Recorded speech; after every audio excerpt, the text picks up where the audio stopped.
సింపుల్గా మాట్లాడితే గొడవ పడతానికి ఆర్మీ.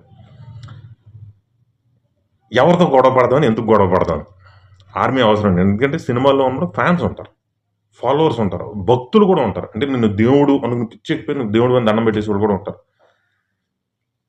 అయితే ఆర్మీ అవసరం ఏంటి? సినిమా వరకు ఆర్మీ అవసరం ఏంటి? అంటే సినిమాలో నువ్వు గొడవ పడాలంటేనే ఆర్మీ. అంటే ఒక వేరే దేశంతో గొడవ పడచ్చు, వేరే ఒక ఎంటిటీ అంటే వ్యవస్థతో కూడా నువ్వు గొడవ పడచ్చు. ఆ గొడవ పడటానికి ఆర్మీ కావాలి. అది ఒక మనం మనం వాడి మన డిఫెన్స్ అవ్వచ్చు, నక్సలైట్లు అవ్వచ్చు, టెర్రరిస్టులు అవ్వచ్చు, ఎవరైనా ప్లకార్లు పట్టుకునే వాళ్ళు ఎవరు అంటే ప్లకార్లు పట్టుకుని చెప్పేవాళ్ళు, శాంతియుతంగా చేసేవాళ్ళు వాళ్ళు సంఘ సంస్కర్తలు అవుతారు. అంటే సంఘాన్ని తప్పుదోవలు వెళ్తుంది కాబట్టి దాన్ని మనం సిస్టమేటిక్గా మారుద్దాం అని పీస్ఫుల్గా చేసేవాళ్ళు వాళ్ళు ఉంటారు. అందులో ఫ్యాన్స్ ఉంటారు, ఫాలోవర్స్ ఉంటారు, భక్తులు ఉంటారు, ఇంకోటి ఉంటారు.